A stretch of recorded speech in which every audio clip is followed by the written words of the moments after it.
ਸਤਿ ਸ਼੍ਰੀ ਅਕਾਲ। ਤੁਸੀਂ ਜੁੜੇ ਹੋਏ ਹੋ ਪੰਜਾਬੀ ਰੇਡੀਓ ਯੂਐਸਏ ਦੇ ਨਾਲ ਤੇ ਮੈਂ ਹਾਂ ਪ੍ਰਵੀਨ ਸ਼ਰਮਾ ਲੈ ਕੇ ਹਾਜ਼ਰ ਹਾਂ ਪ੍ਰੋਗਰਾਮ ਖਬਰ ਤੇ ਨਜ਼ਰ। ਖਬਰ ਤੇ ਨਜ਼ਰ ਪ੍ਰੋਗਰਾਮ ਦੇ ਵਿੱਚ ਕਈ ਅਹਿਮ ਤੇ ਕਈ ਖਾਸ ਖਬਰਾਂ ਨੂੰ ਲੈ ਕੇ ਚਰਚਾ ਕਰਨ ਦੇ ਲਈ ਜੁੜ ਚੁੱਕੇ ਨੇ ਮਿੰਟੂ ਗੁਰਸਰੀਆ ਜੀ। ਮਿੰਟੂ ਸਤਿ ਸ਼੍ਰੀ ਅਕਾਲ, ਸਵਾਗਤ ਹੈ ਜੀ ਪੰਜਾਬੀ ਰੇਡੀਓ ਯੂਐਸਏ ਤੇ।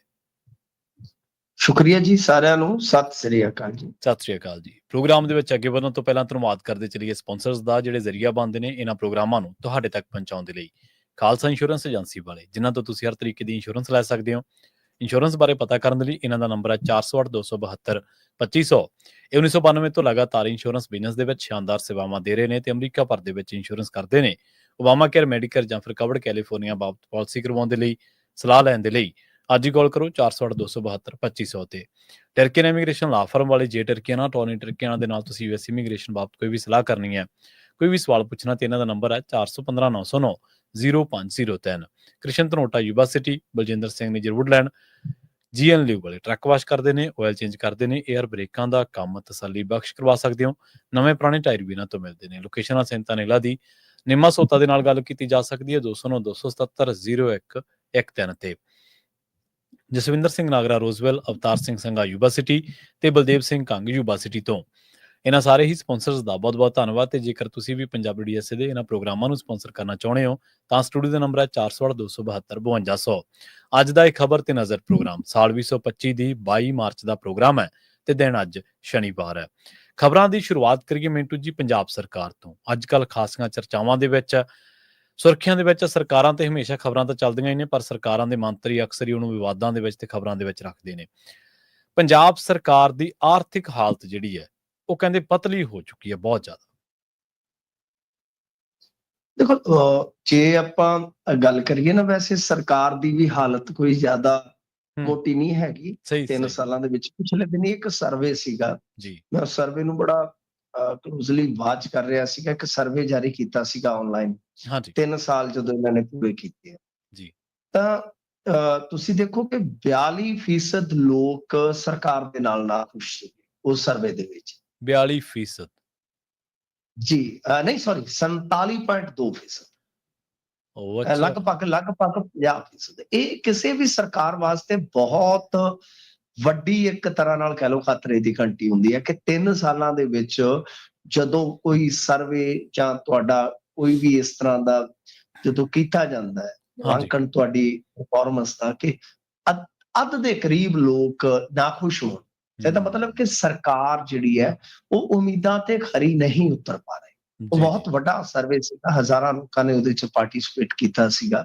ਤਾਂ ਮਤਲਬ ਕਿ ਤਕਰੀਬਨ 43.5% ਉਹਦੇ ਵਿੱਚ ਇਹੋ ਜਿਹੇ ਵੀ ਸੀਗੇ ਜਿਨ੍ਹਾਂ ਨੇ ਕਿਹਾ ਕਿ ਫ੍ਰੀ ਦੀਆਂ ਸਕੀਮਾਂ ਦੇ ਨਾਲ ਰਾਜ ਦਾ ਜਿਹੜਾ ਆਰਥਿਕ ਬੋਝ ਹੈ ਉਹ ਵੱਧ ਰਿਹਾ। ਤਾਂ ਤੁਸੀਂ 2 ਚੀਜ਼ਾਂ ਇਹਦੇ ਚ ਨੋਟ ਕਰ ਸਕਦੇ ਹੋ ਕਿ ਇੱਕ ਤੇ ਸਰਕਾਰ ਦੇ ਨਾਲ ਜੁੜੀ ਜਿਹੜੀ ਲੋਕਾਂ ਚ ਨਾਰਾਜ਼ਗੀ ਆ ਉਹ ਬਹੁਤ ਵੱਡੇ ਪੱਧਰ ਤੇ ਆ, ਜਿਸ ਨੂੰ ਠੀਕ ਕਰਨ ਵਾਸਤੇ ਹੀ ਬਹੁਤ ਕੁਝ ਕੀਤਾ ਜਾ ਰਿਹਾ। ਮਸਲਨ ਉਹਦੇ ਚ ਕਿਸਾਨਾਂ ਦੇ ਨਾਲ ਸਿੱਧਾ ਮੱਥਾ ਜਿਹੜਾ ਲੱਗਾ, ਫਿਰ ਇਸ ਤੋਂ ਇਲਾਵਾ ਯੁੱਧ, ਨਸ਼ੇ ਦੇ ਵਿਰੁੱਧ, ਇਹ ਸਾਰੀਆਂ ਚੀਜ਼ਾਂ ਇਹਦੇ ਚੋਂ ਹੀ ਨਿਕਲੀਆਂ ਨੇ। ਮਤਲਬ ਕਿ ਉਸ ਚੀਜ਼ ਨੂੰ ਕਹਿ ਸਕਦੇ ਹਾਂ ਕਿ ਠੀਕ ਕਰਨ ਵਾਸਤੇ, ਆਪਦੀ ਛਵੀ ਨੂੰ ਨਿਖਾਰਨ ਵਾਸਤੇ ਮੁੜ ਤੋਂ ਇਹਨਾਂ ਨੇ ਨਵੇਂ ਸਿਰੇ ਤੋਂ ਕਹਿ ਲਓ ਕਿ ਸਭ ਕੁਝ ਕੀਤਾ। ਪੇਸ਼ਬੰਦੀਆਂ ਇਹਨਾਂ ਦੀਆਂ ਇਹੋ ਆ ਕਿ 2027 ਵਾਸਤੇ ਅਸੀਂ ਹਾਲਾਤ ਆਪਣੇ ਸਾਜ਼ਗਾਰ ਬਣੇ, ਪਰ ਦੂਸਰੇ ਪਾਸੇ ਬਹੁਤ ਸਾਰੇ ਲੋਕ ਉਹਨੇ ਸੋਚਣ ਵਾਸਤੇ ਮਜਬੂਰ ਹੈ। ਕੱਲ ਮੇਰੇ ਕੋਲ ਆਸਟ੍ਰੇਲੀਆ ਤੋਂ ਨੌਜਵਾਨ ਆਏ ਸਨ, ਤਾਂ ਉਹ ਵੀ ਬੜੇ ਕੰਸਰਨਡ ਸੀ ਕਿ ਬੜੀ ਉਹਨਾਂ ਨੂੰ ਨੌਲੇਜ ਸੀ ਇਸ ਬਾਬਤ। ਉਹ ਪੰਜਾਬ ਦੇ ਕਰਜ਼ੇ ਦੇ ਬਿਹਾਵ ਤੇ ਬੋਲ ਰਹੇ ਸੀ ਕਿ ਮੈਂ ਸੁਣ ਰਿਹਾ ਸੀਗਾ ਕਿ ਉਹਨਾਂ ਨੇ ਜਦੋਂ ਸਾਰੀ ਕੈਲਕੂਲੇਸ਼ਨ ਕੀਤੀ ਕਿ ਆਉਣ ਵਾਲੇ ਕੁਝ ਕੁ ਸਮੇਂ 'ਚ ਸਾਡੇ ਕੋਲ ਇੰਨੀ ਜ਼ਿਆਦਾ ਵਿਆਜ ਦੀ ਕਿਸ਼ਤ ਹੋਏਗੀ ਕਿ ਇੱਕ ਦਿਨ ਅਸੀਂ ਕੋਲੈਪਸ ਕਰ ਜਾਵਾਂਗੇ। ਮਤਲਬ ਕਿ ਇਹ ਇੱਕ ਵੱਖਰੀ ਚੀਜ਼ ਉਸ ਅਧਿਐਨ ਚੋਂ ਮੈਂ ਨੋਟ ਕੀਤੀ ਜਾਂ ਉਸ ਸਰਵੇ ਚੋਂ ਨੋਟ ਕੀਤੀ ਕਿ ਲੋਕ ਇਸ ਗੱਲ ਦੇ ਨਾਲ ਜੁੜ ਰਹੇ ਆ ਕਿ ਬਈ ਸਭ ਕੁਝ ਆ ਦੇ ਦਿਓ, ਜੇ ਇਹਨੂੰ ਆ ਦੇ ਦਿਓ, ਇਹਨੂੰ ਆ ਦੇ ਦਿਓ, ਤੇ ਉਹਦਾ ਬੋਝ ਜਿਹੜਾ ਹੈ ਉਹ ਪੰਜਾਬ ਦੇ ਖਜ਼ਾਨੇ ਤੇ ਪੈ ਰਿਹਾ। ਤਾਂ ਆਰਥਿਕ ਹਾਲਾਤ ਜਿਹੜੇ ਆ ਉਹ ਕੁਝ ਇਸ ਕਿਸਮ ਦੇ ਆ ਕਿ ਪਿਛਲੇ ਦਿਨੀ ਇੱਕ ਖਬਰ ਆਈ ਸੀਗੀ ਕਿ ਇਹਨਾਂ ਨੇ ਜਿਹੜੀ ਕਰਜ਼ੇ ਦੀ ਹੱਦ ਆ ਉਹ 11 ਮਹੀਨੇ 'ਚ ਹੀ ਆਪਣੀ ਜਿਹੜੀ ਆ ਸਮਾਪਤ ਕਰ ਲਈ ਆ, ਖਤਮ ਕਰ ਲਈ ਆ ਜੀ। ਮਤਲਬ ਤੇ ਤੁਹਾਡੇ ਕੋਲ 100 ਰੁਪਇਆ ਹੋਵੇ, ਤੁਸੀਂ ਹੋਸਟਲ 'ਚ ਰਹਿੰਦੇ ਹੋ ਤੇ ਬਾਪੂ ਨੇ ਕਿਹਾ ਹੋਵੇ ਕਿ 100 ਰੁਪਏ ਤੇਰੇ ਸਾਰੇ ਖਰਚੇ ਨੇ, ਇਹਦੇ ਨਾਲ ਪੁੱਤ ਮਹੀਨਾ ਕੱਢਣਾ ਜੀ ਤਾਂ ਪੁੱਤ ਉੱਥੇ ਕਿਤੇ ਕੋਈ ਲੈ ਕੇ ਕੋਈ ਆਪਦੀ ਮਹਿਬੂਬਾ ਸਿਨੇਮੇ 'ਚ ਜਾ ਕੇ ਤੇ 50-15 ਦਿਨਾਂ 'ਚ ਹੀ ਖਤਮ ਕਰ ਲਵੇ, ਜਾਂ ਕਹਿ ਲਓ ਕਿ 5 ਦਿਨਾਂ 'ਚ ਹੀ ਖਤਮ ਕਰ ਲਵੇ। ਸਾਡੀ ਹਾਲਤ ਇਸ ਤਰ੍ਹਾਂ ਦੀ ਹੈ। ਕਰਜ਼ੇ ਦੀ ਹੱਦ ਦਾ ਇਹ ਮਤਲਬ ਹੁੰਦਾ ਕਿ ਜਿੰਨਾ ਕਰਜ਼ਾ ਚੁੱਕਣਾ ਸੀ 1 ਸਾਲ ਦੇ ਵਿੱਚ, ਉਹ 11 ਮਹੀਨਿਆਂ 'ਚ ਹੀ ਖਤਮ ਹੋ ਗਿਆ। 11 ਮਹੀਨਿਆਂ 'ਚ ਹੀ ਹੱਦ ਖਤਮ ਹੋ ਗਈ। ਹੁਣ ਅੱਜ ਤੋਂ ਅਗਲੀ ਗੱਲ ਜਿਹੜੀ ਹੈ ਉਹ ਇਹ ਆ, ਜੇ ਆਪਾਂ ਖਜ਼ਾਨੇ ਦੇ ਲਿਹਾਜ਼ ਨਾਲ ਦੇਖੀਏ ਕਿ ਜੋ ਸਰਕਾਰੀ ਬੱਸ ਸੇਵਾ ਹੈ ਉਹਨਾਂ ਦਾ ਤਕਰੀਬਨ ਮੇਰੇ ਖਿਆਲ ਦੇ ਨਾਲ 500 ਕਰੋੜ ਤੋਂ ਵੱਧ ਦਾ ਬਕਾਇਆ ਪੈਂਡਿੰਗ ਹੈ। PSPCL ਦਾ ਜਿਹੜਾ ਮਹਿਕਮਿਆਨੀ ਉਹ ਸ਼ਾਇਦ 2000 ਕਰੋੜ ਤੋਂ ਵੱਧ ਦਾ ਬਕਾਇਆ, ਯਾਨੀ ਇਸ ਤਰ੍ਹਾਂ ਦੀ ਅਦਾਇਗੀ ਵੀ ਨਹੀਂ ਹੋ ਪਾ ਰਹੀ ਕਿ ਜਿਹਦੇ ਨਾਲ ਕੰਮਕਾਰ ਚੱਲ ਸਕਣ। ਇੱਥੋਂ ਤੱਕ ਕਿ ਜਿਹੜੀਆਂ ਬੱਸਾਂ ਨੇ ਉਹਨਾਂ ਦਾ ਜੇ ਵੇਖੀਏ ਤੇ ਕੋਈ ਟਾਇਰ ਟੱਪਾ ਜਿਹੜਾ ਬਦਲਣ ਵਾਲਾ ਹੈ ਉਹ ਅੱਡ ਦੁਖੀ ਆ ਕਿ ਸਾਨੂੰ ਪੈਸੇ ਨਹੀਂ ਮਿਲਦੇ ਜੀ। ਤੇਲ ਵਾਲੇ ਜਿਹੜੇ ਮਤਲਬ ਕਿ ਜਿਹੜੇ ਪੰਪ ਤੇਲ ਪਾਉਂਦੇ ਸੀਗੇ, ਸਰਕਾਰੀ ਮਤਲਬ ਸਪਲਾਈ ਕਰਦੇ ਆ, ਕਰੋੜਾਂ ਦੀ ਅਦਾਇਗੀ ਉਹਨਾਂ ਦੀ ਰੁਕੀ ਪਈ ਆ।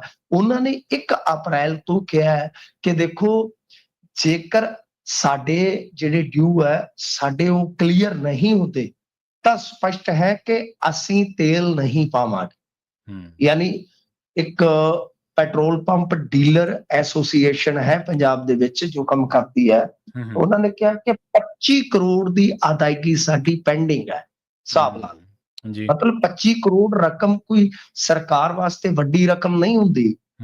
ਇਹ ਕੋਈ ਵੱਡੀ ਰਕਮ ਨਹੀਂ ਕਿਸੇ ਵੀ ਪ੍ਰਾਂਤ ਦੀ ਸਰਕਾਰ ਵਾਸਤੇ, ਪਰੰਤੂ ਇੱਥੇ 25 ਕਰੋੜ ਰੁਪਈਆ ਪੰਜਾਬ ਸਰਕਾਰ ਵਾਸਤੇ ਵੀ ਇੱਕ ਵੱਡੀ ਰਕਮ ਬਣਿਆ ਪਿਆ। ਤਾਂ ਮਤਲਬ ਕਿ ਐਸੀ ਹਾਲਤ ਹੈ ਕਿ ਜਿੱਦਾਂ ਕੋਈ ਕਰਮਚਾਰੀ ਹੈ ਉਹਦੇ ਮੈਡੀਕਲ ਕਲੇਮ ਜਿਹੜੇ ਆ ਵਰਬਲੀ ਉਹ ਰੋਕੇ ਜਾ ਰਹੇ ਕਿ ਜਿੱਥੇ ਜਿਸ ਤਰ੍ਹਾਂ ਦੀ ਫਾਈਲ ਹੈਗੀ ਆ ਉਹਨੂੰ ਰੋਕ ਦਿਓ। ਮਤਲਬ ਕਿ ਜੇ ਕੋਈ 100 ਮੰਨ ਲਓ ਕੋਈ ਕਰਮਚਾਰੀ ਹੈ, ਉਹਨਾਂ ਦੇ ਵਿੱਚੋਂ 50 ਦਾ ਮੈਡੀਕਲ ਕਲੇਮ ਇਸ ਤਰ੍ਹਾਂ ਦਾ ਹੈ ਕਿ ਉਹ ਲੱਖ ਤੋਂ ਉੱਤੇ ਜਾਂਦਾ ਹੈ, ਉਸਨੂੰ ਰੋਕ ਦਿੱਤਾ ਜਾਂਦਾ ਕਿ ਰੋਕ ਦਿਓ, ਹਾਲ ਫਿਲਹਾਲ ਸਾਡੇ ਕੋਲ ਕੁਛ ਜ਼ਿਆਦਾ ਨਹੀਂ ਹੈਗਾ। ਤਾਂ ਗੱਲ ਤੇ ਇਹਦੇ ਤੇ ਹੋਣੀ ਚਾਹੀਦੀ ਹੈ, ਪਰ ਅੱਜ ਕੱਲ PR ਸਟੰਟਬਾਜ਼ੀ ਜਿਹੜੀ ਹੈ ਉਹ ਜ਼ਿਆਦਾ ਚੱਲ ਰਹੀ ਹੈ। ਸੋ ਇਹੀ ਹੈ ਕਿ ਪੰਜਾਬ ਦੀ ਜਿਹੜੀ ਹਾਲਤ ਹੈ, 4.25 ਲੱਖ ਕਰੋੜ ਦਾ ਕਰਜ਼ਾ ਹੈ। 4.25 ਲੱਖ ਕਰੋੜ ਦਾ ਕਰਜ਼ਾ ਜਿਹੜਾ ਉਹ ਇਸ ਤਰ੍ਹਾਂ ਦਾ ਕਰਜ਼ਾ ਹੈ ਕਿ ਆਉਣ ਵਾਲੇ ਸਮੇਂ 'ਚ ਉਹ ਬਹੁਤ ਤੇਜ਼ੀ ਨਾਲ ਵਧੇਗਾ। ਜਿਸ ਤਰ੍ਹਾਂ ਅਸੀਂ ਕੱਲ ਚਰਚਾ ਕਰ ਰਹੇ ਸੀ ਆਪਸ ਦੇ ਵਿੱਚ ਬੈਠੇ ਕਿ ਉਹ ਤੇਜ਼ੀ ਨਾਲ ਵਧੇਗਾ। ਹੁਣ ਇੰਨੀ ਤੇਜ਼ੀ ਨਾਲ ਵਧੇਗਾ ਕਿ ਇੰਟਰਸਟ ਰੇਟ ਜਿਹੜਾ ਹੈ ਉਹਦੀ ਕਿਸ਼ਤ ਬਹੁਤ ਵੱਡੀ ਬਣਿਆ ਕਰੇਗੀ। ਤਾਂ ਉਹ ਜਿਹੜਾ ਆਮਦਨ ਅਤੇ ਖਰਚ ਦਾ ਜਿਹੜਾ ਖੱਪਾ ਹੈ ਉਹ ਭਰਨਾ ਬਹੁਤ ਔਖਾ ਹੋ ਜਾਏਗਾ। ਸੋ ਪੰਜਾਬ ਵਾਸਤੇ ਗੰਭੀਰ ਸੰਕਟ ਇਸ ਵੇਲੇ ਆਰਥਿਕਤਾ ਦਾ, ਪਰ ਸਾਨੂੰ ਮੇਰੇ ਖਿਆਲ ਦੇ ਨਾਲ ਇਹ ਦੇਖਣ ਨੂੰ ਮਿਲਦਾ ਕਿ ਇਹਦੇ ਤੇ ਕੋਈ ਗਹਿਰ ਗੰਭੀਰ ਚਰਚਾ ਜਾਂ ਕੋਈ ਵਿਸ਼ਲੇਸ਼ਣ ਖਾਸ ਨਹੀਂ ਮਿਲਦਾ ਜੀ। ਹਾਂਜੀ ਬਿਲਕੁਲ, ਇਹ ਤਾਂ ਮਿੰਟੂ ਜੀ ਤੁਹਾਡੀ ਗੱਲ ਸੱਚੀ ਆ ਵੀ ਇਸ ਸੰਕਟ ਦੇ ਉੱਤੇ ਤਾਂ ਬਹੁਤ ਘੱਟ ਚਰਚਾ, ਬਹੁਤ ਪੰਜਾਬ ਦਾ ਇੰਟੈਲੈਕਟ ਦਾ ਵੀ ਇੱਕ ਵਰਗ ਆ ਤੇ ਪੰਜਾਬ ਦੇ ਵਿੱਚ ਸਿਆਸਤਦਾਨ ਵੀ ਕੁਝ ਸੰਜੀਦਾ ਨੇ ਜਿਹੜੇ ਇਸ ਦੇ ਉੱਤੇ ਗੱਲ ਕਰਦੇ। ਨਹੀਂ ਤਾਂ ਉਹ ਜਿਹੜੇ ਨੌਜਵਾਨ ਗੱਲ ਕਰਦੇ ਸੀ ਨਾ ਫ੍ਰੀ ਬੀਜ ਦੀ ਤੇ ਕਰਜ਼ੇ ਦੀ, ਉਹ ਗੱਲ ਸੱਚੀ ਆ ਵੀ ਉਹ ਇਹ ਮਾਡਲ ਕੋਈ ਬਾਹਲਾ ਚੰਗਾ ਨਹੀਂ ਹੁੰਦਾ ਵੀ ਜਦੋਂ ਤੁਸੀਂ ਆਪ ਤਾਂ ਤੁਹਾਡਾ ਵਾਲ ਵਿੰਨਿਆ ਪਿਆ ਤੇ ਵੋਟਾਂ ਖਾਤਰ ਤੁਸੀਂ ਆਪਣੀ ਸਿਆਸਤ ਚਮਕਾਉਣ ਖਾਤਰ ਖਜ਼ਾਨੇ ਨੂੰ ਚੂਨੇ ਲਾਈ ਜਾਂਦੇ ਜੀ। ਤੇ ਅਗਲੀ ਖਬਰ ਦੇ ਵੱਲ ਵਧੀਆ ਮਿੰਟੂ ਜੀ ਗੱਲ ਕਰੀਏ ਆਪਾਂ। ਈਥਨੋਲ ਬਣਾਉਣ ਦੀ ਜਿਹੜੀ ਪ੍ਰਵਾਨਗੀ ਹੈ, ਚੌਲ ਦੇ ਨਾਲ ਕਹਿੰਦੇ ਹੁਣ ਬਣਾਉਣ ਦੀ ਪ੍ਰਵਾਨਗੀ ਜਿਹੜੀ ਉਹ ਦੇ ਦਿੱਤੀ ਗਈ ਹੈ।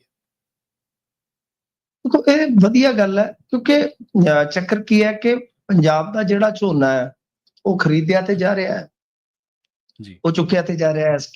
ਆਪਾਂ ਇਸ ਵਾਰੀ ਦੇਖਿਆ ਕਿ ਕਿੰਨਾ ਖੱਜਲ ਖੁਆਰੀ ਦਾ ਸਾਹਮਣਾ ਕਰਨਾ ਪਿਆ ਸੀਗਾ।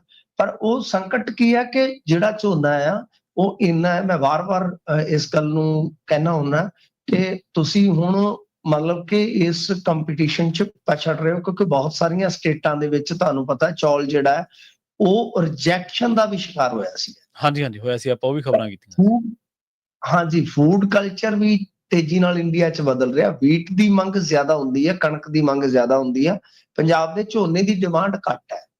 ਕੇਂਦਰ ਸਰਕਾਰ ਖਰੀਦ ਰਹੀ ਆ ਰੁੜ ਘੁੜ ਕੇ, ਇਹਦੇ 'ਚ ਕੋਈ ਸ਼ੱਕ ਨਹੀਂ, ਕੋਈ ਦੋ ਰਾਏ ਨਹੀਂ ਹੈ।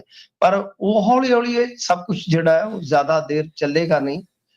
ਅਸਲ ਦੇ ਵਿੱਚ ਕੀ ਹੈ ਕਿ 15 ਲੱਖ ਟਨ ਝੋਨਾ ਜਿਹੜਾ ਉਹ ਈਥਨੋਲ ਬਣਾਉਣ ਦੀ ਮਨਜ਼ੂਰੀ ਦੇ ਚੱਲਦੇ ਆ ਉਹ ਜਿਹੜੇ ਗੋਦਾਮ ਭਰੇ ਉਹਨਾਂ ਚੋਂ ਨਿਕਲ ਜਾਏਗਾ। ਪੰਜਾਬ ਨੂੰ ਇੰਨੀ ਕੁ ਰਾਹਤ ਮਿਲ ਸਕਦੀ ਆ ਕਿਉਂਕਿ ਕੇਂਦਰ ਸਰਕਾਰ ਨੇ ਇਹ ਜਿਹੜਾ ਇੰਨੀ ਮਾਤਰਾ ਦਾ ਝੋਨਾ ਹੈ ਉਹ ਚੁੱਕਣ ਵਾਸਤੇ ਕਿ ਈਥਨੋਲ ਬਣਾ ਲਓ, ਉਹ ਪੰਜਾਬ ਲਈ ਇੱਕ ਰਾਹਤ ਦਾ ਸਬਬ ਬਣੇ। ਕਿਉਂਕਿ ਦੇਖੋ ਚੌਲ ਇੱਕ ਐਸੀ ਫਸਲ ਆ ਕਿ ਜਿਹਨੂੰ ਤੁਸੀਂ ਖੁੱਲੇ 'ਚ ਨਹੀਂ ਲਾ ਸਕਦੇ।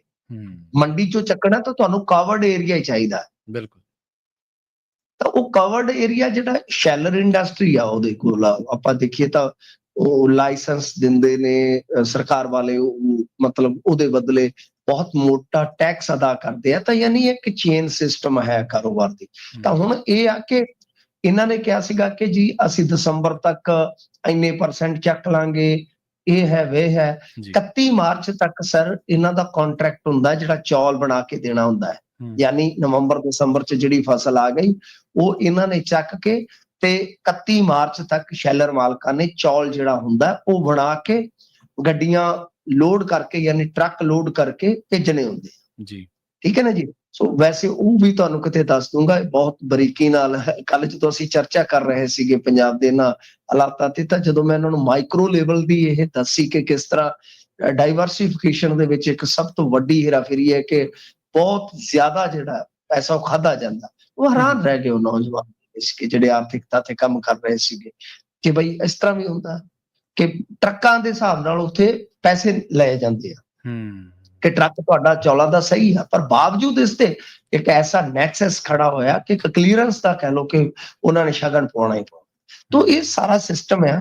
ਤੋ ਖੈਰ ਗੱਲ ਇਹ ਆ ਕਿ ਜਿਹੜੇ ਉਹ ਗੋਦਾਮ ਸੀਗੇ, ਗੋਦਾਮਾਂ ਚੋਂ ਜਿਹੜਾ ਇਹਨਾਂ ਨੇ ਕਿਹਾ ਸੀਗਾ ਕੇਂਦਰ ਸਰਕਾਰ ਨੇ ਕਿ ਇੰਨਾ ਚੌਲ ਅਸੀਂ ਚੁੱਕ ਕੇ ਸਪੇਸ ਤੁਹਾਨੂੰ ਦੇ ਦੇਵਾਂਗੇ, ਉਹ 31 ਮਾਰਚ ਤੱਕ ਵੈਸਾ ਮੇਰੇ ਖਿਆਲ ਦੇ ਨਾਲ ਜੇ ਮੰਨ ਲਓ 40% ਦਾ ਅੰਕੜਾ, ਤੇ ਉਹ ਸ਼ਾਇਦ ਅੱਜ ਤੋਂ 20 ਦਿਨ ਪਹਿਲਾਂ ਉਹ ਮਸੀਂ 15-20% ਤੱਕ ਹੀ ਸੀਗਾ। ਯਾਨੀ ਸਪੇਸ ਬੰਦ ਨਹੀਂ ਸੀ ਰਿਹਾ। ਤਾਂ ਅਖੀਰ ਇਹਨਾਂ ਨੇ ਫਿਰ ਇਹੋ ਹੀ ਕਿਹਾ ਕਿ ਚੱਕ ਦਿਓ ਕੰਮ। ਮਤਲਬ ਜਿਵੇਂ ਹੁਣ ਮੈਂ ਕੱਲ ਤਰਸੇਮ ਸੈਣੀ ਹੋਰਾਂ ਦਾ ਸੁਣ ਰਿਹਾ ਸੀਗਾ ਕਿ ਉਹ ਕਹਿ ਰਹੇ ਸੀਗੇ ਕਿ 40% ਝੋਨੇ ਦੀ ਮਿਲਿੰਗ ਹੋਈ ਹੈ ਤੇ 50% ਝੋਨਾ ਹਾਲੇ ਸ਼ੈਲਰਾਂ 'ਚ ਲੱਗਾ ਹੋਇਆ। ਮੈਂ ਤੁਹਾਨੂੰ ਕੀ ਕਹਿ ਰਿਹਾ ਕਿ ਮਤਲਬ ਕਿ 31 ਮਾਰਚ ਤੱਕ ਤਾਂ ਝੋਨਾ ਦੇਣਾ ਹੁੰਦਾ ਚੌਲ ਬਣਾ ਕੇ। ਉਹ ਕਹਿ ਰਹੇ ਕਿ 40% ਹੀ ਮਿਲਿੰਗ ਹੋਈ ਆ, 50% ਝੋਨਾ ਹਲੇ ਲੱਗਾ ਪਿਆ। ਤੂੰ ਕਹਿੰਦਾ ਮਤਲਬ ਹੈ ਕਿ 31 ਮਾਰਚ ਤੱਕ ਤੇ ਝੋਨਾ ਹਜੇ ਹੋਣਾ ਹੀ ਨਹੀਂ ਕਿਉਂਕਿ ਸਪੇਸ ਨਹੀਂ ਬਣ ਰਿਹਾ। ਸੋ ਇਸ ਵਾਸਤੇ ਹੁਣ ਇਹਨਾਂ ਨੇ ਇਹ ਜ਼ਰੂਰ ਕਹਿ ਲਓ ਕਦਮ ਚੁੱਕਿਆ। ਤਾਂ ਮੇਰੇ ਇਹਦੇ ਵਿੱਚ ਬਹੁਤ ਭਾਰੀ ਸੰਕਟ ਚੌਲਾਂ ਵਾਲਾ ਹੋਏਗਾ ਕਿਉਂਕਿ ਸਪੇਸ ਪਿਛਲੀ ਵਾਰੀ ਵੀ ਹੈ ਨਹੀਂ ਸੀਗਾ। ਤਾਂ ਝੋਨਾ ਚਲੋ ਜਿਵੇਂ ਕਿਵੇਂ ਇੱਕ ਵਾਰੀ ਲੱਗ ਗਿਆ। ਤਾਂ ਐਤਕੀ ਵੀ ਆ ਹੁਣ 15 ਲੱਖ ਟਨ ਝੋਨਾ ਜਿਹੜਾ ਉਹ ਕੱਢਣਗੇ। ਸਪੇਸ ਥੋੜਾ ਬਹੁਤਾ ਬਣੇਗਾ, ਪਰ ਜਿੰਨਾ ਸਪੇਸ ਚਾਹੀਦਾ ਹੋਏਗਾ ਉਨੇ ਨੂੰ ਜਦ ਨੂੰ ਇਹ ਫਸਲ ਤਿਆਰ ਹੋਏਗੀ, ਮੈਨੂੰ ਨਹੀਂ ਲੱਗਦਾ ਕਿ ਉਸ ਸਪੇਸ ਦੀ ਸਮੱਸਿਆ ਫਿਰ ਹੱਲ ਹੋ ਜਾਏ। ਜੀ ਜੀ। ਤੇ ਉਧਰ ਗੱਲ ਕਰੀਏ ਮਿੰਟੂ ਜੀ ਅਕਾਲੀ ਦਲ ਦੀ ਪੋਲਿਟਿਕਸ ਦੇ ਬਾਰੇ, ਕਈ ਧਿਰਾਂ ਜਿਹੜੀਆਂ ਰੁੱਸੀਆਂ ਸਨ ਜਿਨ੍ਹਾਂ ਦੇ ਸੁਰ ਮੇਲ ਨਹੀਂ ਸੀ ਖਾ ਰਹੇ ਅਕਾਲੀ ਦਲ ਦੇ ਨਾਲ, ਉਹਨਾਂ ਤੱਕ ਪਹੁੰਚ ਕੀਤੀ ਗਈ ਹੈ। ਤੇ ਕੋਈ ਦੋ ਰਾਏ ਨਹੀਂ ਕਿ ਸੁਖਬੀਰ ਬਾਦਲ ਦਾ ਖੇਮਾ ਇਹਨਾਂ ਦੇ ਵਿੱਚੋਂ ਬਹੁ ਗਿਣਤੀ ਲੋਕਾਂ ਨੂੰ ਮਨਾਉਣ ਦੇ ਵਿੱਚ ਵੀ ਸਫਲਤਾ ਹਾਸਲ ਕਰ ਰਿਹਾ। ਇਸ ਕਰਕੇ ਥੋੜੇ ਜਿਹੇ ਉਹਨਾਂ ਦੇ ਹੌਸਲੇ ਵੀ ਬੁਲੰਦ ਹੋਣਗੇ ਥੋੜੇ ਜਿਹੇ ਕਿ ਬਈ ਚਲੋ ਜਿਹੜੀਆਂ ਵੱਖਰੀਆਂ ਸੁਰਾਂ ਵਾਲੇ ਲੋਕ ਸੀ ਉਹਨਾਂ ਦੇ ਵਿੱਚੋਂ ਕੁਛ ਤਾਂ ਜਿਹੜੇ ਡੈਮੇਜ ਕੰਟਰੋਲ ਤੱਕ ਤਾਂ ਅਸੀਂ ਕਾਮਯਾਬ ਹੋਏ ਆ ਨਾ। ਹੁਣ ਬਾਬਾ ਧੁੰਮਾ ਜਿਨ੍ਹਾਂ ਨੇ ਕਿਹਾ ਸੀਗਾ ਕਿ ਪਿਛਲੇ ਸਮੇਂ ਦੇ ਵਿੱਚ ਕਾਫੀ ਸਟੇਟਮੈਂਟ ਆਈਆਂ ਸੀਗੀਆਂ ਉਹਨਾਂ ਦੀਆਂ ਅਕਾਲੀ ਦਲ ਦੀ ਪੋਲਿਟਿਕਸ ਨੂੰ ਲੈ ਕੇ, ਉਹਨਾਂ ਨੂੰ ਮਨਾਉਣ ਦੇ ਵੀ ਯਤਨ ਹੋਣਗੇ ਜੀ। ਦੇਖੋ ਸੁਖਬੀਰ ਸਿੰਘ ਬਾਦਲ ਦਾ ਜਿਹੜਾ ਮੋਢਾ ਹੈ ਨਾ ਉਹ ਜ਼ਖਮੀ ਹੋ ਗਿਆ ਸੀਗਾ ਪਿਛਲੇ ਦਿਨਾਂ 'ਚ ਜੀ। ਲੈਗਾਮੈਂਟ ਜਿਹੜਾ ਹੁੰਦਾ ਉਹਦੇ 'ਚ ਪ੍ਰੋਬਲਮ ਹੈ ਸੁਖਬੀਰ ਸਿੰਘ ਬਾਦਲ ਦੇ। ਅੱਛਾ, ਉਸ ਤੋਂ ਬਾਅਦ ਹੋਇਆ ਕੀ ਹੈ ਕਿ ਜਿਵੇਂ ਜਿਵੇਂ ਪਰਿਸਥਿਤੀਆਂ ਬੜੀਆਂ ਗੁੰਝਲਦਾਰ ਬਣੀਆਂ, ਉਹਨਾਂ ਨੂੰ ਆਪਣੀ ਰਾਜਨੀਤੀ ਜਿਹੜੀ ਆ ਉਹ ਤੋਰਨੀ ਪਈ।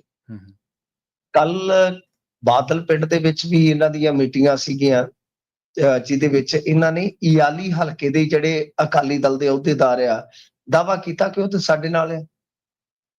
ਇਸ ਤੋਂ ਇਲਾਵਾ ਉਹ ਦੀਪ ਸਿੱਧੂ ਹੋਰਾਂ ਦਾ ਸ਼ਾਇਦ ਪੁਰਾਣਾ ਸਾਥੀ ਸੀ ਇੱਕ ਤਲਵਾੜਾ ਸਾਹਿਬ ਕੋਈ, ਉਹਨੂੰ ਸ਼ਾਮਲ ਕਰਾਇਆ। ਇਸ ਤੋਂ ਪਹਿਲਾਂ SGPC ਦੇ ਜਿਹੜੇ ਧਾਮੀ ਸਾਹਿਬ ਅਸਤੀਫਾ ਦੇ ਕੇ ਗਏ ਸਨ ਉਹਨਾਂ ਨੂੰ ਮੋੜ ਕੇ ਲਿਆਂਦਾ। ਯਾਨੀ ਜੱਦੋਜਹਿਦ ਤੇ ਚੱਲ ਰਹੀ ਆ ਜੀ, ਜੱਦੋਜਹਿਦ ਤਾਂ ਚੱਲ ਰਹੀ ਆ। ਜਿਹੜੀ ਇਹਨਾਂ ਦੀ ਕਹਿ ਲਓ ਖੇਮਾਬੰਦੀ ਆ, ਖਾਸ ਤੌਰ ਤੇ ਕੱਲ ਮੈਂ ਦੇਖ ਰਿਹਾ ਸੀਗਾ ਦਰਬਾਰਾ ਸਿੰਘ ਗੁਰੂ ਝੁੰਦਾ ਸਾਹਿਬ ਨੂੰ ਸਵਾਲ ਕਰ ਰਹੇ ਸੀਗੇ ਉਹਨਾਂ ਦੇ ਪੋਸਟ ਤੇ, ਉਹਨਾਂ ਨੇ ਕੋਈ ਕਮੈਂਟ ਕੀਤਾ ਉਹ ਡਿਲੀਟ ਕਰ ਦਿੱਤਾ ਗਿਆ। ਦੁਬਾਰਾ ਫਿਰ ਉਹਨਾਂ ਨੇ ਆਪਣੇ ਪੇਜ ਤੋਂ ਪੋਸਟ ਪਾਇਆ ਕਿ ਤੁਸੀਂ ਸ਼੍ਰੋਮਣੀ ਅਕਾਲੀ ਦਲ ਦੇ ਨਾਮ ਹੇਠ ਮੈਂਬਰਸ਼ਿਪ ਨਹੀਂ ਜੇ ਕਰ ਰਹੇ, ਬਲਕਿ ਅਕਾਲੀ ਦਲ ਦੇ ਨਾਮ ਤੇ ਮੈਂਬਰਸ਼ਿਪ ਕਰ ਰਹੇ ਹੋ, ਸ਼੍ਰੋਮਣੀ ਤੁਹਾਡੇ ਨਾਲ ਨਹੀਂ ਲੱਗਾ, ਤਾਂ ਇਹ ਬਹੁਤ ਬਰੀਕੀ ਦੀਆਂ ਗੱਲਾਂ ਜਿਹੜੀਆਂ ਇੱਕ ਦੂਜੇ ਨੂੰ ਕਹੀਆਂ ਜਾ ਰਹੀਆਂ।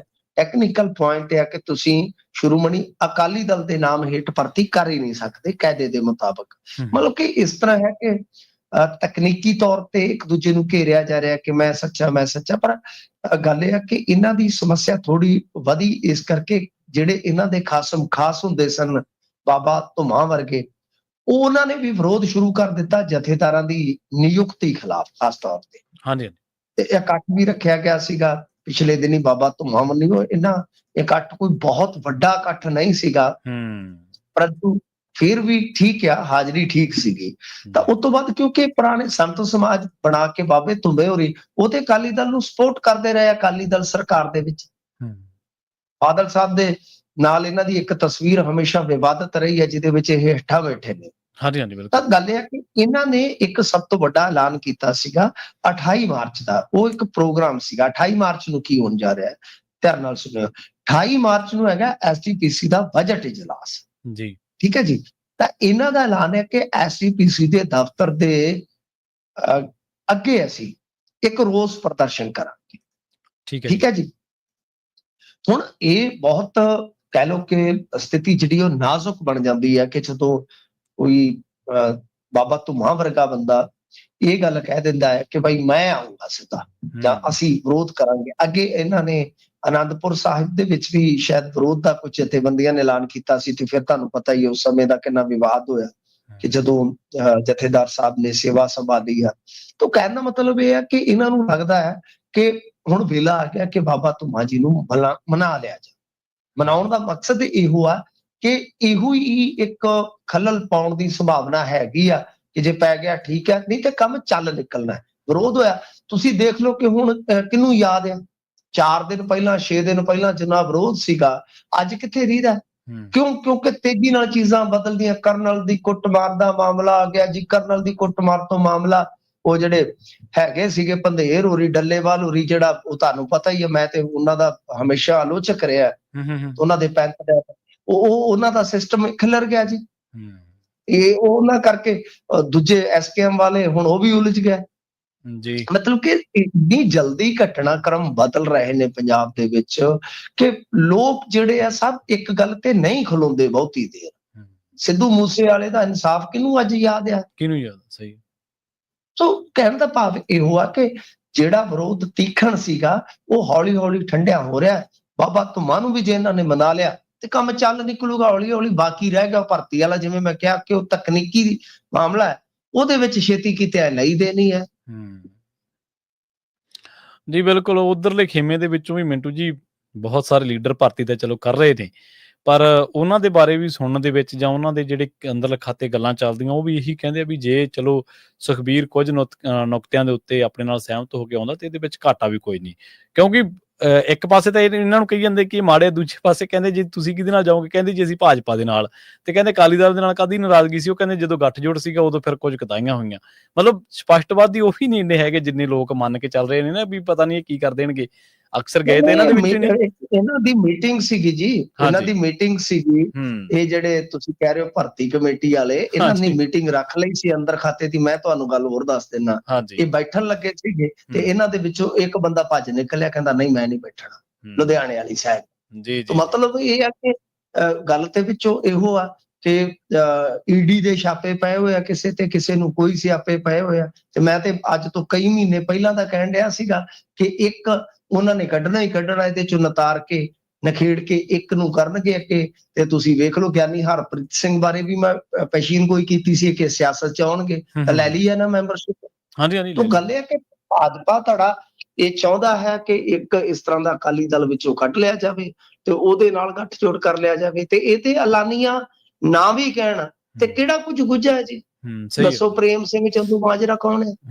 ਜਿਹੜਾ ਜੰਮੂ ਕਸ਼ਮੀਰ ਚ ਭਾਜਪਾ ਲਈ ਪ੍ਰਚਾਰ ਕਰਕੇ ਨਹੀਂ ਹੈ, ਸਗੋਂ ਹਾਥੋਂ ਹੀ ਨਹੀਂ ਹੈ ਸਰ ਕਿ ਪ੍ਰੇਮ ਸਿੰਘ ਚੰਦੂ ਮਾਜਰਾ ਦਾ ਝੂਠ ਫੜਿਆ ਗਿਆ ਅਕਾਲ ਤਖਤ ਸਾਹਿਬ ਤੇ, ਬੋਲਿਆ ਕਿ ਮੈਂ ਉਹਦੀ ਮਾਫੀ ਦਾ, ਡੇਰੇਦਾਰ ਦੀ ਮਾਫੀ ਦਾ ਕੋਈ ਸਮਰਥਨ ਨਹੀਂ ਕੀਤਾ। ਤੇ ਉਸ ਤੋਂ ਬਾਅਦ ਵੀਡੀਓ ਨਿਕਲ ਆਈਆਂ। ਤੇ ਉਹ ਜਿਹੜਾ ਬੰਦਾ ਅਕਾਲ ਤਖਤ ਸਾਹਿਬ ਤੇ ਝੂਠਾ ਨਿਕਲਿਆ ਪੁਨਰਹੇੜੀ ਪਿੰਡ ਆ ਮੇਰੇ ਨਾਨਕਿਆਂ ਦੇ ਲਾਗੇ, ਉੱਥੇ ਉਹ ਪ੍ਰੋਗਰਾਮ ਆਯੋਜਿਤ ਕਰ ਰਿਹਾ ਤੇ ਗਿਆਨੀ ਹਰਪ੍ਰੀਤ ਸਿੰਘ ਜੀ ਉਹਦੇ ਮੁੱਖ ਮਹਿਮਾਨ ਹੈ। ਦੱਸੋ ਕੀ ਕਰੋਗੇ? ਕੋਈ ਸਿਧਾਂਤ ਹੈ? ਸਹੀ ਸਹੀ, ਬਿਲਕੁਲ ਸਹੀ, ਬਿਲਕੁਲ। ਤਾਂ ਮਤਲਬ ਕਿ ਜੇ ਇਹਨਾਂ ਨੂੰ ਆਪਾਂ ਕਹਿੰਦੇ ਆ ਕਿ ਇਹ ਬਾਦਲੀਏ ਜਿਹੜੇ ਆ ਉਹ ਸਿਧਾਂਤ ਤੋਂ ਉਖੜ ਗਏ ਆ, ਤੇ ਇਹਨਾਂ ਦਾ ਸਿਧਾਂਤ ਤੇ ਕੀ ਪਹਿਰਾ ਹੈ? ਦੱਸੋ। 3 ਤੇ ਬੇਅਮਰਤੀ ਹੈ 5 ਮੈਂਬਰੀ ਕਮੇਟੀ ਚੋਂ। ਜੀ ਬਿਲਕੁਲ। ਤੇ ਮਿੰਟੂ ਜੀ, ਪੰਜਾਬ ਸਰਕਾਰ ਇੱਕ ਹੋਰ ਮਾਮਲੇ 'ਚ ਫਸ ਗਈ ਜੀ, ਹਾਈਵੇ ਤੇ ਜਿਹੜੇ ਠੇਕਿਆਂ ਸੰਬੰਧੀ ਕੋਈ ਮਾਮਲਾ ਸੀਗਾ, ਉਸ ਮਾਮਲੇ ਦੇ ਵਿੱਚ। ਦੇਖੋ, ਹਾਈਵੇ ਦਾ ਮਾਮਲਾ, ਮੈਂ ਉਦੋਂ ਮਤਲਬ ਕਿ ਇੱਕ ਅਖਬਾਰ 'ਚ ਕੰਮ ਕਰਦਾ ਹੁੰਦਾ ਸੀਗਾ, ਤੇ ਸੁਪਰੀਮ ਕੋਰਟ ਦੀ ਇੱਕ ਰੂਲਿੰਗ ਆਈ ਸੀਗੀ, ਬਹੁਤ ਸਮਾਂ ਪਹਿਲੇ, ਸ਼ਾਇਦ 15 ਦੇ ਵਿੱਚ ਆਈ ਸੀ ਜੀ, ਤਾਂ ਕਿ ਹਾਈਵੇ ਤੇ ਠੇਕੇ ਨਹੀਂ ਹੋਣੇ ਚਾਹੀਦੇ। ਉਹਦਾ ਮਕਸਦ ਕੀ ਸੀਗਾ ਕਿ ਜਦੋਂ ਈਜ਼ਲੀ ਕੋਈ ਮਤਲਬ ਕਿ ਡਰਾਈਵਰ ਸ਼ਰਾਬ ਹਾਸਲ ਕਰਦਾ ਹੈ ਤਾਂ ਉਹ ਇੱਕ ਬੜਾ ਵੱਡਾ ਖਤਰਾ ਬਣ ਜਾਂਦਾ। ਠੀਕ ਹੈ ਜੀ। ਸੋ ਇਸ ਕਰਕੇ ਉਹ ਇੱਕ ਹੁਕਮ ਹੋਇਆ ਸੀਗਾ। ਉੱਤੇ ਬਾਅਦ ਕੀ ਹੈ ਕਿ ਇਹ ਕੰਮ ਬੜਾ ਸਖਤੀ ਨਾਲ ਲਾਗੂ ਕੀਤਾ ਗਿਆ। ਅਸੀਂ ਵੀ ਬੜੀਆਂ ਖਬਰਾਂ ਲਾਉਂਦੇ ਹੁੰਦੇ ਸੀਗੇ, ਜਿੱਥੇ ਕਿਤੇ ਠੇਕਾ ਮਿਲ ਜਾਣਾ ਉਹਦੀ ਖਬਰ ਲੱਗਦੀ ਸੀ, ਪ੍ਰਸ਼ਾਸਨ ਨੂੰ ਭਾਜੜ ਪੈ ਜਾਂਦੀ ਹੁੰਦੀ ਸੀ। ਉਹਨਾਂ ਟਾਈਮਾਂ 'ਚ ਪੱਤਰਕਾਰਾਂ ਦੀ ਜਾਂ ਖਬਰਾਂ ਦੀ ਬੁੱਕਤ ਸੀ, ਅੱਜ ਕੱਲ ਕੋਈ ਬੁੱਕਤ ਨਹੀਂ। ਖਬਰ ਲੱਗਦੀ ਸੀ ਤਾਂ ਪ੍ਰਸ਼ਾਸਨ ਮਤਲਬ ਕਿ ਬਹੁਤ ਛੇਤੀ ਚੁਸਤੀ ਫੁਰਤੀ ਦੇ ਨਾਲ ਉਹ ਬੰਦ ਕਰਵਾਉਂਦਾ ਜਾਂ ਕੁਝ। ਕਾਰਨ ਇਹ ਸੀ ਨਾ ਮਿੰਟੂ ਜੀ, ਉਹ ਬਾਦਲ ਸਾਹਿਬ ਹੁੰਦੇ ਸੀ ਉਦੋਂ ਮੁੱਖ ਮੰਤਰੀ, ਤੇ ਉਹ ਅਖਬਾਰ ਪੜ੍ਹਦੇ ਸੀਗੇ। ਅਖਬਾਰ ਪੜ੍ਹ ਕੇ ਅਫਸਰਾਂ ਦੀ ਖਿਚਾਈ ਹੋ ਜਾਂਦੀ ਸੀ, ਫਿਰ ਉਹਨਾਂ ਨੂੰ ਖਬਰਾਂ ਤੇ ਅਮਲ ਤਾਂ ਹੋਣਾ ਹੀ ਸੀਗਾ। ਹਾਂਜੀ, ਪੁਰਾਣੇ ਲੀਡਰ ਅਖਬਾਰਾਂ ਦੀਆਂ ਕਾਤਰਾਂ ਮੰਗਾਉਂਦੇ ਹੁੰਦੇ ਸੀਗੇ, ਖਾਸ ਤੌਰ ਤੇ ਉਹ ਅਖਬਾਰ ਜਿਨ੍ਹਾਂ ਦੇ ਵਿੱਚ ਇੱਕ ਸਕਾਰਾਤਮਕ ਆਲੋਚਨਾ ਛਪਦੀ ਸੀ। ਮੇਰੀਆਂ ਖੁਦ ਦੀਆਂ ਵੀ ਖਬਰਾਂ ਜਾਂਦੀਆਂ ਰਹੀਆਂ ਟੇਬਲ ਤੇ ਸੀ ਹਾਊਸ ਦੇ ਵਿੱਚ, ਇੱਥੇ ਜਿਹੜਾ ਬਾਦਲ ਹੁੰਦਾ ਸੀਗਾ। ਬਿਲਕੁਲ ਗੱਲ ਤੁਹਾਡੀ ਦਰੁਸਤ ਹੈ, ਪਰ ਹੁਣ ਤੇ ਮੈਨੂੰ ਲੱਗਦਾ ਕਿ ਬਹੁਤੇ ਜਿਹੜੇ ਹੈਗੇ ਨੇ ਅੱਜ ਕੱਲ ਸੋਸ਼ਲ ਮੀਡੀਆ ਦਾ ਅਖਬਾਰ ਪੜ੍ਹਦੇ ਨੇ, ਮੇਨ ਸਟ੍ਰੀਮ ਦਾ ਅਖਬਾਰ ਪੜ੍ਹਨਾ ਵੀ ਛੱਡ ਗਏ। ਕਿਉਂਕਿ ਪੱਤਰਕਾਰ ਹੀ ਅੱਜ ਕੱਲ ਤੜਕੇ ਉੱਠ ਕੇ ਮੋਬਾਈਲ ਦੇਖਦੇ ਨੇ ਕਿ ਟ੍ਰੈਂਡਿੰਗ 'ਚ ਕੀ ਚੱਲ ਰਿਹਾ, ਇੱਥੇ ਸੋਸ਼ਲ ਮੀਡੀਆ ਤੇ ਕੀ ਹੈ, ਉਸ ਆਧਾਰ ਨਾਲ ਕਿ ਜਿਹੜਾ ਕੁਛ ਹੈ ਫਿਰ ਉਹ ਪੱਤਰਕਾਰ ਵੀ ਪੋਸਟਾਂ ਉਸ ਹਿਸਾਬ ਨਾਲ ਪਾਉਣੀਆਂ ਸਟਾਰਟ ਕਰ ਦਿੰਦੇ ਕਿ ਬਹੁ ਗਿਣਤੀ ਕਾਹਦੇ ਨਾਲ ਖੁਸ਼ ਹੋ ਰਹੀ, ਕਿ ਸਾਨੂੰ ਲਾਈਕ, ਸਾਨੂੰ ਵਿਊਜ਼ ਕਿੱਥੋਂ ਮਿਲਦੇ। ਸੋ ਸਾਰੇ ਐਲਗੋਰਿਦਮ ਹੀ ਵਿਗੜ ਗਿਆ। ਬਿਲਕੁਲ ਸਹੀ। ਤਾਂ ਗੱਲ ਇਹ ਆ ਕਿ ਹੁਣ ਦੇਖੋ ਉਹਦੇ 'ਚ ਕੀ ਆ ਕਿ ਹਾਈਵੇ ਵਾਲਾ ਸਿਸਟਮ ਤੇ ਚਲੋ ਠੀਕ ਸੀਗਾ, ਉਹ ਖੁੱਲ ਖਲ ਗਏ ਆ। ਹੁਣ ਮੈਂ ਜਿਵੇਂ ਤੁਹਾਨੂੰ ਦੱਸਦਾ ਕਿ ਬਹੁਤਾ ਜ਼ਿਆਦਾ ਇੱਕ ਥਾਂ ਤੇ ਨਹੀਂ ਖਲੋਤਾ ਜਾਂਦਾ। ਹੁਣ ਮਤਲਬ ਕਿ ਇਹ ਨੈਸ਼ਨਲ ਤੇ ਸਟੇਟ ਹਾਈਵੇਜ਼ ਤੇ 500 ਮੀਟਰ ਦੇ ਦਾਇਰੇ 'ਚ ਸ਼ਰਾਬ ਪਰੋਸਣ ਵਾਲੇ ਹੋਟਲ, ਰੈਸਟੋਰੈਂਟ, ਕਲੱਬ ਜਾਂ ਬਾਰ ਜਿਹੜੇ ਆ ਉਹਨਾਂ ਤੇ ਤਲਵਾਰ ਲਟਕ ਗਈ ਆ, ਕਿਉਂਕਿ ਹਾਈ ਕੋਰਟ ਨੇ ਜਿਹੜੇ ਸਾਡੇ ਐਕਸਾਈਜ਼ ਕਮਿਸ਼ਨਰ ਨੇ ਉਹਨਾਂ ਨੂੰ ਤਲਬ ਕਰਕੇ ਪੁੱਛਿਆ ਕਿ ਉਹਨਾਂ ਸਾਰਿਆਂ ਦੀ ਲਿਸਟ ਲੈ ਕੇ ਆਓ। ਮਤਲਬ ਕਿ ਕਿਉਂ ਨਾ ਤੁਸੀਂ ਮਤਲਬ ਕਿ ਠੇਕਿਆਂ ਦੀ ਤੇ ਗੱਲ ਕਰ ਦਿੰਦੇ ਹੋ ਗੋਲਮੋਲ ਕਿ ਨਹੀਂ ਜੀ ਉਹ ਥੋੜੇ ਦੂਰ ਨੇ ਜੀ, ਏਦਾਂ ਆ ਉਦਾਂ ਆ, ਪਰ ਇਹ ਜਿਹੜੇ ਚੱਲ ਰਹੇ ਜਿੱਥੇ ਸ਼ਰਾਬ ਪਰੋਸੀ ਜਾਂਦੀ ਆ, ਇੱਥੇ ਵੀ ਤੇ ਸ਼ਰਾਬ ਅਵੇਲੇਬਲ ਹੈ ਨਾ, ਇਹ ਲਿਆ ਕੇ ਤੇ ਇਹਦੇ ਬਾਰੇ ਦੱਸੋ ਕਿ ਕਿਉਂ ਨਾ ਤੁਹਾਡੀ ਇਸ ਲਾਇਸੈਂਸ ਜਾਰੀ ਕਰਨ ਦੀ ਨੀਤੀ ਤੇ ਰੋਕ ਲਾ ਦਿੱਤੀ ਜੀ। ਠੀਕ ਹੈ ਨਾ ਜੀ। ਉਹ ਇਹ ਦੱਸਣ ਦਾ ਹੁਕਮ ਹੋਇਆ ਕਿ ਇਹਨਾਂ ਨੂੰ ਸ਼ਰਾਬ ਪਰੋਸਣ ਲਈ ਦਿੱਤਾ ਗਿਆ ਲਾਇਸੈਂਸ ਕੀ ਸੁਪਰੀਮ ਕੋਰਟ ਦੇ ਉਹ ਜਿਹੜੇ ਆਰਡਰ ਮੈਂ ਤੁਹਾਨੂੰ ਸਾਲਾਂ ਪਿੱਛੇ ਲਿਜਾ ਕੇ ਦੱਸਿਆ ਕਿ ਕੀ ਉਹਨਾਂ ਦਾ ਉਲੰਘਣ ਨਹੀਂ ਹੈ। ਫਸ ਗਈ ਹੈ ਪੰਜਾਬ ਸਰਕਾਰ। ਕਿਉਂ? ਕਿਉਂਕਿ ਬਹੁਤ ਸਾਰੇ ਆਪਾਂ ਨੂੰ ਪਤਾ 500 ਮੀਟਰ ਸਰ ਬਹੁਤ ਏਰੀਆ ਬਣ ਜਾਂਦਾ ਹੈ, ਬਹੁਤ ਏਰੀਆ, ਵੱਡਾ ਏਰੀਆ ਬਣ ਜਾਂਦਾ ਹੈ। ਇੱਥੇ ਤੇ ਠੇਕੇ ਹਾਈਵੇ ਤੋਂ ਮਸੀਂ 20 ਮੀਟਰ 30 ਮੀਟਰ ਦੀ ਦੂਰੀ ਤੇ ਆਉਂਦੇ ਆ, ਕਿਉਂਕਿ ਕੰਮ ਤੇ ਜ਼ਿਆਦਾ ਹਾਈਵੇ ਤੇ ਚੱਲਦਾ ਠੇਕਿਆਂ ਦਾ। ਇਹ ਬਾਕੀ ਜਿਹੜੇ ਢਾਬੇ, ਹਾਤੇ ਜਾਂ ਬਾਰ, ਜੋ ਵੀ ਆਪਾਂ ਰੈਸਟੋਰੈਂਟ ਇਤਿਆਦਿਕ ਦੇਖਦੇ ਆ, ਜੇ ਉਹਨਾਂ ਦੀ ਲਿਸਟ ਬਣ ਗਈ, ਹਾਈ ਕੋਰਟ ਸਖਤ ਰਿਹਾ ਤੇ ਜਿਨ੍ਹਾਂ ਤੋਂ ਇਹਨਾਂ ਨੇ ਮੋਟੀ ਫੀਸ ਵਸੂਲੀ ਆ, ਕੱਲ ਨੂੰ ਉਹਨਾਂ ਦਾ ਕਾਰੋਬਾਰ ਸਟੇ ਹੋ ਗਿਆ, ਉਹ ਤੇ ਮਾਝੇ ਜਾਣਗੇ। ਸੋ ਸਰਕਾਰ ਨਹੀਂ ਫਸੀ, ਉਹ ਕਾਰੋਬਾਰ ਫਸ ਗਿਆ ਜਿਹੜਾ ਕਿ ਹਾਈਵੇ ਦੇ ਕਿਨਾਰੇ ਤੇ ਚੱਲ ਰਿਹਾ ਸੀ। ਜੀ ਬਿਲਕੁਲ। ਤੇ ਮਿੰਟੂ ਜੀ, ਅਗਲੀ ਗੱਲ ਕਰੀਏ ਆਪਾਂ, ਜਿਹੜੀਆਂ ਜ਼ਮੀਨਾਂ ਐਕਵਾਇਰ ਹੁੰਦੀਆਂ ਨੇ, ਆਪਾਂ ਦੇਖਿਆ ਕਿ ਕਈ ਥਾਂ ਤੇ ਪ੍ਰਸ਼ਾਸਨ ਲੇਲੇ ਵਾਲਾ ਹੋ ਗਿਆ ਜਾਂ ਹੋਰ ਕਈ ਥਾਵਾਂ ਤੇ ਜਿਹੜੇ ਕੇਂਦਰੀ ਪ੍ਰੋਜੈਕਟ ਨੇ ਉਹਨਾਂ ਉੱਥੇ ਜਿਹੜੀ ਐਕਵਾਇਰ ਹੁੰਦੀ ਹੈ ਜ਼ਮੀਨ, ਉਸ ਮਾਮਲੇ ਦੇ ਵਿੱਚ ਆਪਾਂ ਦੇਖਿਆ ਪ੍ਰਸ਼ਾਸਨ ਦੇ ਕਿਸਾਨ ਆਮੋ ਸਾਹਮਣੇ ਨੇ। ਹੁਣ ਉਸ ਜ਼ਮੀਨ ਸੰਬੰਧੀ ਨਵਾਂ ਕੋਈ ਫੈਸਲਾ ਆ ਸਕਦਾ ਹੈ? ਭਾਰਤ ਪੱਧਰ ਦੀ ਗੱਲ ਹੈ ਜਾਂ ਪੰਜਾਬ ਦਾ ਕੋਈ ਮਸਲਾ ਜੀ? ਹਾਂਜੀ, ਨਹੀਂ, ਉਹ ਜ਼ਮੀਨ ਦੀ ਜਿਹੜੀ ਗ੍ਰਹਿਣ ਦੀ ਪ੍ਰਕਿਰਿਆ ਉਹ ਤੇ ਇੱਕ ਹੀ ਹੋਏਗੀ ਨਾ ਸਮੁੱਚੇ ਤੌਰ ਤੇ। ਤੇ ਦੂਜੀ ਗੱਲ, ਇਹ ਝਗੜਾ ਮੁਆਵਜ਼ੇ ਨੂੰ ਲੈ ਕੇ ਆ। ਕੋਈ ਕਾਨੂੰਨੀ ਕੋਈ ਪਚੜਾ ਨਹੀਂ ਹੈਗਾ ਮੁਆਵਜ਼ੇ ਨੂੰ ਲੈ ਕੇ ਆ ਇੱਥੇ ਜਿਹੜਾ ਝਗੜਾ। ਪਰ ਹੁਣ ਮੇਰੇ ਖਿਆਲ ਦੇ ਨਾਲ ਬਹੁਤ ਤੇਜ਼ੀ ਨਾਲ ਉਹ ਕਬਜ਼ੇ ਲੈ ਜਾਣਗੇ, ਕਿਉਂਕਿ ਜੋ ਇੱਕ ਪ੍ਰੈਸ਼ਰ ਗਰੁੱਪ ਸੀਗਾ ਉਹ ਤੁਸੀਂ ਦੇਖਿਆ ਹੀ ਆ ਹਸ਼ਰ ਕਿਸ ਤਰ੍ਹਾਂ ਦਾ ਹੋ ਰਿਹਾ। ਤਾਂ ਹੁਣ ਉਹਨਾਂ ਨੂੰ ਤਰੀਕਾਕਾਰੀ ਆ ਗਈ ਹੈ ਕਿ ਕਿਸ ਤਰ੍ਹਾਂ ਡਿਫੇਮ ਕਰਨਾ, ਕਿਸ ਤਰ੍ਹਾਂ ਇਹਨਾਂ ਨੂੰ ਦੁਫਾੜ ਕਰਨਾ, ਕਿਸ ਤਰ੍ਹਾਂ ਬੰਦਿਆਂ ਨੂੰ ਵਰਤਣਾ ਵਿੱਚ। ਤਾਂ ਉਹ ਮੇਰੇ ਖਿਆਲ ਦੇ ਨਾਲ ਉਹ ਅੱਗੇ ਜ਼ਮੀਨ ਐਕਵਾਇਰ ਕਰਨ ਦਾ ਜਿਹੜਾ ਕਬਜ਼ਾ ਲੈਣ ਦਾ ਹੈ ਨਾ ਪੰਜਾਬ ਸਰਕਾਰ ਦਾ, ਉਹ ਵੀ ਹੱਥ ਖੁੱਲੇਗਾ, ਕਿਉਂਕਿ ਅੱਗੇ ਕੁਝ ਪ੍ਰੋਜੈਕਟ NHAI ਦੇ ਰੱਦ ਹੋਇਆ। ਪਰ ਅਲਟੀਮੇਟਲੀ ਕੀ ਹੈ ਕਿ ਕੇਂਦਰ ਸਰਕਾਰ ਜਿਹੜਾ ਹੈ ਉਹ ਜਿਵੇਂ ਮਤਲਬ ਕਿ ਜਿਹੜੇ ਸ਼ਾਹਰਾਹ ਹੁੰਦੇ ਆ ਉਹਦਾ ਜਿਹੜਾ ਐਕਟ ਆ ਉਹਦੇ ਵਿੱਚ ਇੱਕ ਅਮੈਂਡਮੈਂਟ ਲਿਆਉਣ ਦਾ ਵਿਚਾਰ ਕਰ ਰਿਹਾ ਸੈਂਟਰ ਜੀ। ਉਹ ਉਹਦੇ ਵਾਸਤੇ ਕੀ ਹੈ ਕਿ ਜੇ 5 ਸਾਲ ਤੱਕ ਮੰਨ ਲਓ ਉਹ ਜ਼ਮੀਨ ਜਿਹੜੀ ਕਿ ਇਸ ਤਰ੍ਹਾਂ ਸ਼ਾਹਰਾਹ ਵਾਸਤੇ ਇਹਨਾਂ ਪ੍ਰੋਜੈਕਟਾਂ ਵਾਸਤੇ ਐਕਵਾਇਰ ਕੀਤੀ ਜਾਂਦੀ ਹੈ ਤਾਂ ਉਹ ਮਤਲਬ ਕਿ ਵਰਤੋਂ 'ਚ ਨਹੀਂ ਆਉਂਦੀ, ਕੋਈ ਪ੍ਰੋਜੈਕਟ ਲਟਕ ਜਾਂਦਾ ਹੈ, ਤਾਂ ਉਸ ਸੂਰਤ ਦੇ ਵਿੱਚ 5 ਸਾਲ ਪੂਰੇ ਜਦ ਹੋ ਗਏ ਤਾਂ ਉਹ ਜ਼ਮੀਨ ਵਾਪਸ ਮਾਲਕ ਨੂੰ ਚਲੇ ਜਾਏ। ਠੀਕ ਹੈ, ਤਾਂ ਮਤਲਬ ਕਿ ਚਾਹੇ ਉਹਨੂੰ ਕੰਪਨਸੇਟ ਕਰ ਦਿੱਤਾ ਗਿਆ ਚਾਹੇ ਨਹੀਂ। ਹਾਂਜੀ ਬਿਲਕੁਲ ਕੰਪਨਸੇਟ ਕਰਕੇ ਹੀ ਜ਼ਮੀਨ ਐਕਵਾਇਰ ਹੋਗੀ। ਤਾਂ ਪਰ ਉਹ ਜੇ ਮੰਨ ਲਓ 5 ਸਾਲ ਉਹ ਯੂਜ਼ਿੰਗ ਉਹ ਜਿਹੜਾ ਪ੍ਰੋਜੈਕਟ ਹੈ ਉਹਦੇ ਵਾਸਤੇ ਜਿਹਦੇ ਵਾਸਤੇ ਉਹ ਐਕਵਾਇਰ ਕੀਤੀ ਗਈ ਆ ਉਹ ਅਮਲ 'ਚ ਨਹੀਂ ਆਉਂਦਾ, ਦੈਨ ਇੱਕ ਵਿਚਾਰ ਕੀਤਾ ਜਾ ਰਿਹਾ ਕਿ ਕਿਉਂ ਨਾ ਉਹ ਜ਼ਮੀਨ ਵਾਪਸ ਉਹ ਭੋਏ ਦੇ ਮਾਲਕ ਨੂੰ ਦੇ ਦਿੱਤੀ ਜਾਵੇ। ਤਾਂ ਇਹ ਅੱਗੇ ਵੈਸੇ ਦੂਜੀਆਂ ਜ਼ਮੀਨਾਂ ਦੇ ਵਿੱਚ ਦੂਜੇ ਪ੍ਰੋਜੈਕਟਾਂ ਦੇ ਵਿੱਚ ਇਸ ਤਰ੍ਹਾਂ ਦਾ ਹੈਗਾ ਪ੍ਰਬੰਧ, ਤੇ ਜਿਸ ਨੂੰ ਮੇਰੇ ਖਿਆਲ ਦੇ ਨਾਲ ਤੁਸੀਂ ਦੇਖਿਆ ਹੋਣਾ ਮੋਦੀ ਸਰਕਾਰ ਨੇ ਬਦਲਣ ਦਾ ਵੀ ਯਤਨ ਕੀਤਾ ਸੀ ਆਉਂਦਿਆਂ ਸਾਰ, ਜਿਹੜੀ ਇਹਨਾਂ ਦੀ ਪਹਿਲੀ ਟਰਮ ਸੀ ਤਾਂ ਉਦੋਂ ਬਹੁਤ ਵੱਡਾ ਵਿਰੋਧ ਹੋਇਆ ਸੀਗਾ। ਤਾਂ ਇਹ ਸ਼ਾਇਦ ਆਉਣ ਵਾਲੇ ਦਿਨਾਂ ਦੇ ਵਿੱਚ ਕੇਂਦਰ ਸਰਕਾਰ ਅਮੈਂਡਮੈਂਟ ਲੈ ਆਏਗੀ। ਜੀ ਚਲੋ ਇਹ ਤਾਂ ਮਿੰਟੂ ਜੀ ਫਿਰ ਰਾਹਤ ਹੀ ਕਹਿ ਸਕਦੇ ਉਹਨਾਂ ਕਿਸਾਨਾਂ ਦੀ ਜਿਨ੍ਹਾਂ ਦੀਆਂ ਜ਼ਮੀਨਾਂ ਤੱਕ ਅੱਛੀ ਗੱਲ ਹੈ, ਜ਼ਮੀਨ ਐਕਵਾਇਰ ਹੋ ਗਈ ਤੇ ਉਹ ਜ਼ਮੀਨ ਨਾ ਪ੍ਰੋਜੈਕਟ ਦੇ ਕੰਮ ਆਈ ਆ ਤੇ ਨਾ ਉਹ ਕਿਸਾਨੀ ਦੇ ਕੰਮ ਆਈ ਆ, ਤੇ ਵਿੱਚ ਵਿਚਾਲੇ ਪਈ ਆ। ਬਹੁਤ ਸਾਰੀ ਜ਼ਮੀਨ ਪੰਜਾਬ ਦੇ ਵਿੱਚ ਵੀ ਇਸ ਤਰ੍ਹਾਂ ਦੀ ਹੈਗੀ ਆ, ਜਿਵੇਂ ਬਠਿੰਡੇ ਦੇ ਵਿੱਚ ਇੱਕ ਸਟੇਡੀਅਮ ਬਣਨਾ ਸੀ, ਇੰਟਰਨੈਸ਼ਨਲ ਸਟੇਡੀਅਮ ਬਣਨਾ ਸੀ, ਉਦੋਂ ਜ਼ਮੀਨ ਐਕਵਾਇਰ ਕੀਤੀ ਗਈ ਤਾਂ ਉਹ ਮਤਲਬ ਕਿ ਬਹੁਤ ਸਾਲ ਉਹ ਜ਼ਮੀਨ ਪਈ ਰਹੀ। ਹੁਣ ਸ਼ਾਇਦ ਇਹਨਾਂ ਨੇ ਉਹਨੂੰ ਯੂਜ਼ਿੰਗ 'ਚ ਲਿਆਂਦਾ ਕਿਸੇ ਹੋਰ ਪ੍ਰੋਜੈਕਟ 'ਚ, ਮਤਲਬ ਕਿ ਇਸ ਤਰ੍ਹਾਂ ਦੀ ਬਹੁਤ ਸਾਰੀ ਜ਼ਮੀਨ ਤੁਹਾਨੂੰ ਪੰਜਾਬ 'ਚ ਵੀ ਮਿਲ ਜਾਏਗੀ। ਹਾਂਜੀ ਆਪਾਂ ਇੱਕ ਵਾਰੀ ਗੱਲ ਵੀ ਕੀਤੀ ਸੀ ਜਿਹੜੇ ਇਸ ਤਰ੍ਹਾਂ ਦੇ ਰੁਕੇ ਪ੍ਰੋਜੈਕਟ ਨੇ ਜਿਨ੍ਹਾਂ 'ਚ ਜ਼ਮੀਨਾਂ ਐਕਵਾਇਰ ਹੋਈਆਂ ਨੇ ਤੇ ਪਰ ਉਹਨਾਂ ਦੇ ਉੱਤੇ ਪ੍ਰੋਜੈਕਟ ਨਹੀਂ ਉਹ ਚੱਲ ਸਕਿਆ ਜਿਹਦੇ ਲਈ ਉਹ ਐਕਵਾਇਰ ਹੋਈਆਂ ਸੀ। ਤੇ ਹਿਮਾਚਲ ਦੇ ਸੇਬ ਉਤਪਾਦਕ ਨੇ ਜਿਹੜੇ ਉਹਨਾਂ ਦੀਆਂ ਧੜਕਣਾਂ ਵਧੀਆਂ ਨੇ ਜੀ।